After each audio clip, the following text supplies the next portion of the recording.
तो हेलो दोस्तों, फिर से अपना आपका लोग स्वागत है बीवीएन एजुकेशन हब चैनल पे। और आज फिर से हम 11 चैप्टर जो है साइंस का पढ़ाने वाले हैं आप लोगों को। और अपना जो नेक्स्ट सेशन था वो इलेक्ट्रिक चार्ज के बारे में था।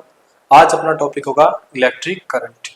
चार्ज का कंसेप्ट बहुत अच्छे से क्लियर हो गया होगा, आई होप आपको चार्ज बहुत अच्छे से समझ में आया होगा। उसके बाद अपन आज शुरुआत करते हैं इलेक्ट्रिक करंट की, जो कि इलेक्ट्रिक करंट एक ऐसा टॉपिक है जो कि 10th में भी है, 8th में भी था, और आगे 12th क्लास में भी आपकी इलेक्ट्रिसिटी के बारे में एक दो चैप्टर आपको मिलेंगे। इसका मतलब ये है कि अगर आप 10th क्लास में इलेक्ट्रिसिटी या इलेक्ट्रिक करंट को बहुत अच्छे से समझ लेते हैं तो आगे की क्लासों में भी आपको उसमें दिक्कत नहीं आएगी। बेसिक कंसेप्ट जो है वो 10th क्लास से स्टार्ट हो जाता है इलेक्ट्रिक करंट का।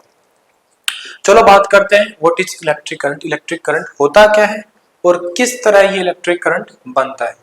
तो जैसा कि मैंने पिछली क्लास में आपको बताया था कि जब इलेक्ट्रिक चार्ज रुका हुआ है तो रुका हुआ चार्ज क्या बनाता है, इलेक्ट्रिक फील्ड बनाता है, इलेक्ट्रिक फील्ड जनरेट करता है।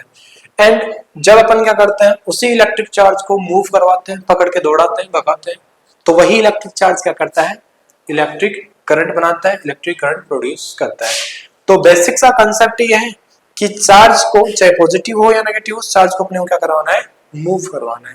अब मूव करवाने के लिए अपन क्या करवाएंगे, चार्ज को कंडक्टर के अंदर किसी वायर के अंदर उसको फ्लो करवाएंगे।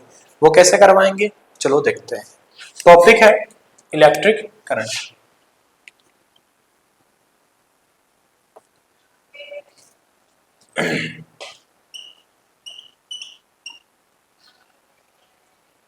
इलेक्ट्रिक करंट, सबसे पहले बात आती है इलेक्ट्रिक करंट को रिप्रेजेंट करने की। जैसे कि अपने पढ़ा था चार्ज को अपन किससे रिप्रेजेंट करते हैं बेटा, क्यों से रिप्रेजेंट करते हैं। प्लस पॉजिटिव चार्ज है तो प्लस क्यों, और नेगेटिव चार्ज है तो माइनस क्यों से रिप्रेजेंट करते हैं। वैसे ही इलेक्ट्रिक करंट किस चीज से अपन रिप्रेजेंट करेंगे, इसको रिप्रेजेंट करने के लिए अपन किस सिंबल को यूज करेंगे। तो बेसिकली इलेक्ट्रिक करंट को अपन किससे रिप्रेजेंट करते हैं बेटा, आई से रिप्रेजेंट करते हैं। ठीक है, आई जहां भी आपको दिखने को मिलता है इस चैप्टर में, इसका मतलब आपको क्या समझना है, वो इलेक्ट्रिक करंट के बारे में बात हो रही है। देखो इलेक्ट्रिक करंट जो होता है उसका फॉर्मूला होता है आई बराबर क्यू अपॉन टी। क्या होता है बेटा, आई बराबर क्यू अपॉन टी। आई क्या है बेटा, यहाँ पर जैसा कि अभी मैंने बताया आपको, आई क्या है,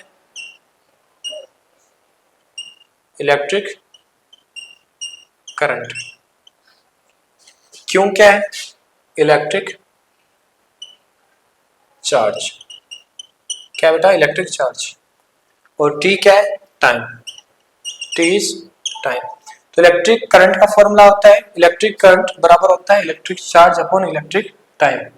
इसको समझते हैं, डेफिनेशन क्या लिखेंगे अपन इसकी, इसके अपन डेफिनेशन लिखेंगे कि यूनिट सेकंड में या यूनिट टाइम में किसी कंडक्टर वायर के थ्रू कितना चार्ज फ्लो हो रहा है, वही इलेक्ट्रिक करंट है। मतलब मैं यूनिट बोलने का मतलब होता है, यूनिट का मतलब होता है एक सेकंड। एक सेकंड में किसी कंडक्टर वायर के थ्रू जितना चार्ज फ्लो हो रहा है वही क्या है, इलेक्ट्रिक करंट है। तो इसके डेफिनेशन भी अपन, जैसे कि मैं समझा रहा हूं आपको कि एक सेकंड में, मानो यहां एक सेकंड में आपने 1 कूलम चार्ज फ्लो किया। कितना चार्ज फ्लो किया, 1 कूलम चार्ज फ्लो किया, तो करंट बन जाएगी 1 एम्पियर। क्या बन जाएगी बेटा, 1 एम्पियर करंट बन जाएगी। तो मैं बात कर रहा हूं कि 1 सेकंड में मैं जितना चार्ज फ्लो कराऊंगा, मान लो यहाँ पर 1 कूलम था, यहाँ पर 5 कूलम चार्ज फ्लो करवाया तो करंट बन जाएगी 5 एम्पियर। मैंने 10 कूलम चार्ज फ्लो करवाया किसी सर्किट में वही 1 सेकंड में, तो करंट बन जाएगी 10 एम्पियर करंट, इलेक्ट्रिक करंट। मतलब ये रहा कि 1 सेकंड में जितना चार्ज फ्लो करेगा वही क्या होगी, इलेक्ट्रिक करंट होगी। इसको बहुत अच्छे से समझते हैं कि करंट क्या होता है। इसको डेफिनेशन अपन कैसे लिखेंगे, the rate of flow of charge, the rate of flow of charge through a conductor is known as electric current. या फिर जैसा कि फिजिक्स में आपको पता है कि फॉर्मूले से भी अपन क्या बना सकते हैं बेटा, डेफिनेशन बना सकते हैं। रटने की कोई जरूरत नहीं होती, क्योंकि फिजिक्स जो सब्जेक्ट है वो समझने का सब्जेक्ट है, इसको रटा नहीं जा सकता है। तो आइए समझते हैं इसको कि करंट क्या होगी, डेफिनेशन क्या होगा कि the ratio of electric current and electric charge is known as, देखो, the ratio of electric charge and time is known as electric current. Definition किससे बन रही है? फॉर्मूले से। इन दोनों का रेशियो दिखा रखा है किसमें? फॉर्मूले में। तो मैं क्या बोलूंगा? The ratio of electric charge and time known as electric current. तो इलेक्ट्रिक चार्ज का और इलेक्ट्रिक करंट टाइम का जो रेशियो होता है वो क्या होता है? इलेक्ट्रिक करंट होता है। ये तो बात हुई डेफिनेशन की और उसके फॉर्मूला के, क्योंकि एक्चुअल में जो पूछा जाता है वो यही चीज है। डायरेक्ट आपको पूछेगा व्हाट इज इलेक्ट्रिक करंट, तो आपको डेफिनेशन लिखनी पड़ेगी। डेफिनेशन मैंने बताई, तो एक सिंपल डेफिनेशन जो बुक में दे रखी है, the rate of flow of charge through a conductor wire is known as electric current. या फिर जैसा कि फॉर्मूला से क्या बनती है अपनी डेफिनेशन बनती है, the ratio of electric charge and time is known as electric current. सीधे सीधे डेफिनेशन पूछेगा एक नंबर में जो अपन लिख देंगे। दूसरी चीज है, आपको पूछेगा फॉर्मूला। क्या पूछेगा? फॉर्मूला। तो फॉर्मूला आता है आई बराबर क्यू अपॉन टी। क्यू क्या है? चार्ज है, और टी क्या है बेटा? टाइम है। अच्छा, इस फॉर्मूले के ऊपर कुछ न्यूमेरिकल्स बनते हैं, उन न्यूमेरिकल्स की भी बात करेंगे, और किस टाइप के न्यूमेरिकल पूछे जाते हैं उनकी भी अपन बात करेंगे। सबसे पहले अपन देखते हैं what is the SI unit, जो एक पूछा जाने वाला क्वेश्चन है। What is the SI unit of current. Current की एसआई यूनिट क्या होती है? एक बहुत ज्यादा पूछे जाने वाला क्वेश्चन है कि करंट की एसआई यूनिट क्या होती है। तो इसका आंसर रहेगा, इसका बेटा आंसर रहेगा कि जो करंट की एसआई यूनिट रहती है वो क्या रहती है? एम्पियर। एम्पियर साइंटिस्ट का नाम है जिन्होंने इलेक्ट्रिक करंट के बारे में बताया था। इसलिए हमने क्या किया? हमने नहीं किया, ये साइंटिस्टों ने ही क्या किया? उन साइंटिस्ट को रिस्पेक्ट देने के लिए, आदर या सम्मान देने के लिए, उन्हीं के नाम पर जिन्होंने करंट के बारे में बताया था एम्पियर, उन्हीं के नाम पे क्या रख दी? ऐसा यूनिट रख दी किसकी? करंट की, एम्पियर। अच्छा, एम्पियर को हम रिप्रेजेंट करेंगे कैपिटल ए से। जहां भी ऐसा लिखा हुआ, कैपिटल ए लिखा हुआ करंट के बाद में, तो समझ जाना वो क्या उसकी ऐसे यूनिट। जैसे देखिए एग्जांपल के तौर पर अपन देखते हैं, अगर कहीं आपको ऐसा लिखा हुआ मिले, क्या लिखा हुआ मिले? जैसे आई बराबर, आई क्या होता है? इलेक्ट्रिक करंट को रिप्रेजेंट करता है, जैसा कि मैंने पहले बताया था। आई बराबर 10A। इसका मतलब क्या है? इलेक्ट्रिक करंट जो है वो कितने एम्पियर है? 10 एम्पियर है। कितने एम्पियर है बेटा? 10 एम्पियर इलेक्ट्रिक करंट है। मैं ऐसे लिख दूं आई बराबर 5A, मतलब 5 एम्पियर। मतलब आप समझ रहे होंगे ये जो एम ए जो लिखा है मैंने, वो किसके लिए लिखा है? एम्पियर के लिए लिखा है। और एम्पियर क्या होती है?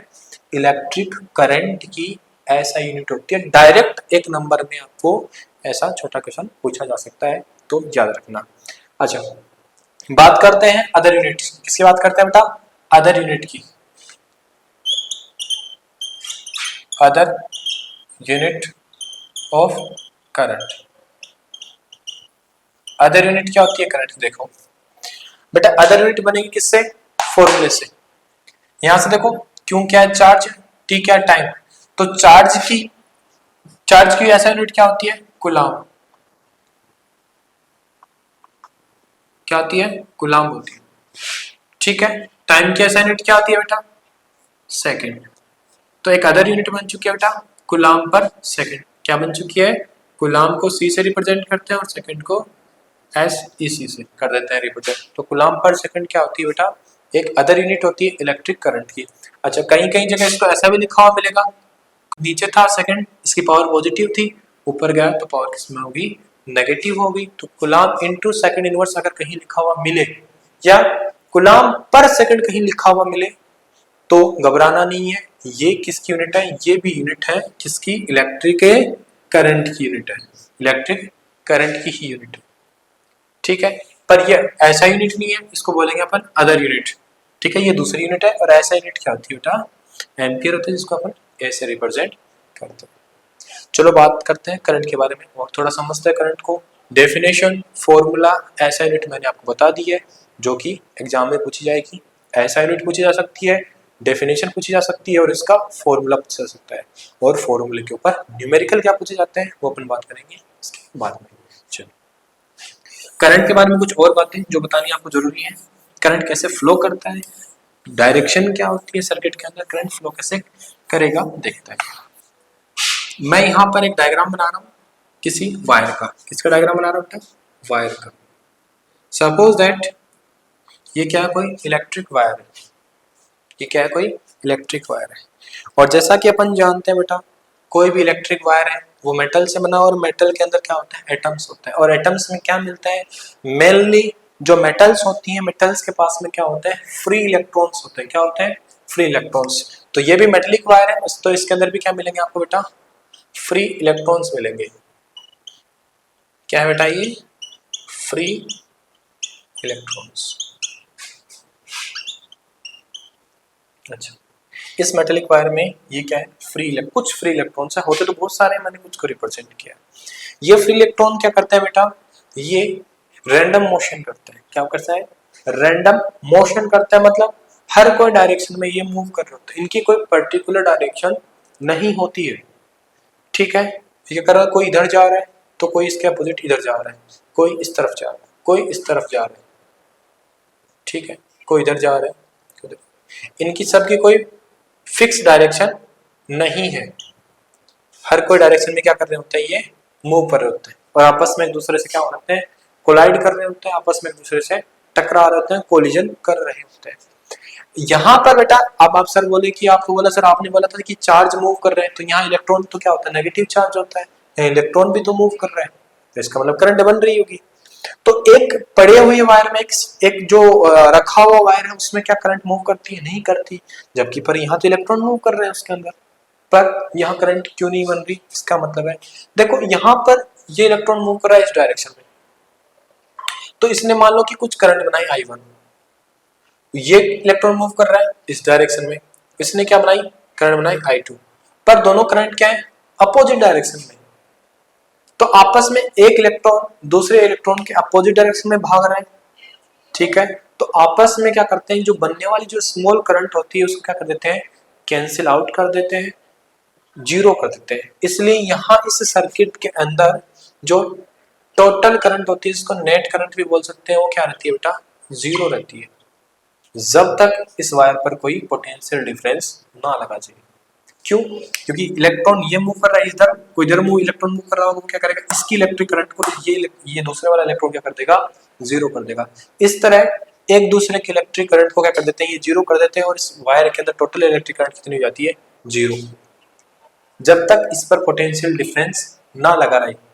अब मैंने क्या किया, मैंने क्या बेटा, इसके ऊपर पोटेंशियल डिफरेंस लगा दिया। मानो कि मैंने इस पर एक सेल लगा दिया। क्या लगा दिया बेटा, सेल। ये किसका सिंबल होता है, ये सेल का सिंबल है, ये पॉजिटिव और ये नेगेटिव। और एक लगा दिया मैंने क्या बेटा, स्विच, जिसको अपन की भी बोलते हैं। ठीक है, और इसको मैंने वायर से क्या कर दिया, कनेक्ट कर दिया। जैसे स्विच ऑन करूंगा, अभी स्विच ऑन है, की ऑन है, स्विच ऑन करूंगा तो करंट जाएगी। और ये चीज बहुत अच्छी ध्यान में रखने वाली चीज है कि करंट जो होती है वो हमेशा किधर जाती है बेटा, पॉजिटिव डायरेक्शन से निकलती है, और किधर जाती है, नेगेटिव। करंट हमेशा पॉजिटिव से निकलेगी और किधर जाएगी बेटा, नेगेटिव में जाएगी, हमेशा ध्यान में रखना। पर इलेक्ट्रॉन जो होता है, इलेक्ट्रॉन हमेशा क्या होते हैं, करंट के अपोजिट डायरेक्शन में मूव करते हैं। इलेक्ट्रॉन क्या करते हैं, करंट के हमेशा अपोजिट डायरेक्शन में मूव करते हैं। मतलब करंट इधर से इधर जा रही है तो इलेक्ट्रॉन इधर से इधर को जाएंगे। करंट इधर है तो इलेक्ट्रॉन किधर होंगे, इधर होंगे। करंट इधर है तो इलेक्ट्रॉन किधर होंगे, पीछे की तरफ होंगे, हमेशा अपोजिट डायरेक्शन। कहीं ये भी दे रखा होता है कि इलेक्ट्रॉन की डायरेक्शन दे रखी है तो पूछ लेते करंट की डायरेक्शन क्या होगी, इलेक्ट्रॉन की डायरेक्शन दे रखी है तो करंट की डायरेक्शन, इलेक्ट्रॉन की डायरेक्शन ऊपर की तरफ तो करंट की डायरेक्शन नीचे की तरफ। मतलब हमेशा इलेक्ट्रॉन के अपोजिट डायरेक्शन में किसकी डायरेक्शन होती है, करंट की डायरेक्शन होती है। या फिर ये ध्यान में रखना, हमेशा क्या होगा बेटा, जो करंट होगा वो high potential to low potential, मतलब पॉजिटिव टू बैटरी या सेल के पॉजिटिव टर्मिनल से नेगेटिव टर्मिनल की ओर फ्लो करेगा इलेक्ट्रिक करंट। ये ध्यान में रखने वाली बात है। उसके बाद बात करते हैं कि क्या होगा जब मैं इस सर्किट पे मैंने सेल लगा दिया। क्या लगाया, इस सर्किट के ऊपर मैंने सेल या बैटरी लगाई, तो क्या फर्क पड़ेगा यहाँ पर, यहाँ करंट फ्लो क्यों करने लग गया, जबकि यहाँ पहले जब मैंने बैटरी या सेल नहीं लगा रखी थी तो टोटल कितना करंट कितना था, 0 था।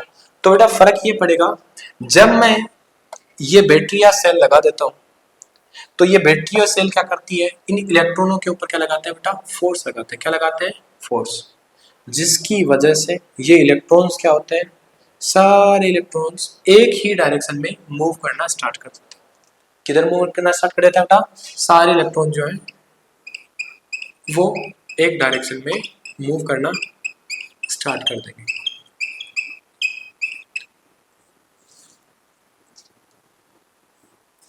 यहाँ देखो वही इलेक्ट्रॉन है, पहले क्या कर रहे थे, रैंडम मोशन कर रहे थे, कोई एक इधर जा रहा था, कोई एक इधर जा रहा था, कोई इधर जा रहा था, और एक दूसरे की इलेक्ट्रिक करंट को, बनने वाली करंट को, स्मॉल करंट को क्या कर रहे थे, नेग्लिजिबल कर रहे थे। पर अब ये इलेक्ट्रॉन क्या कर रहे हैं, इन पर क्या लग रहा है बेटा, फोर्स लग रहा है, इलेक्ट्रिक फोर्स लग रहा है। ये सेल या बैटरी क्या कर रहा है, इन पे फोर्स लगा रहा है और इनको फोर्सफुली क्या करवा रहा है, एक ही डायरेक्शन में मूव करवा रहे हैं, एक पर्टिकुलर डायरेक्शन में मूव कर रहे हैं ये इलेक्ट्रॉन्स। अच्छा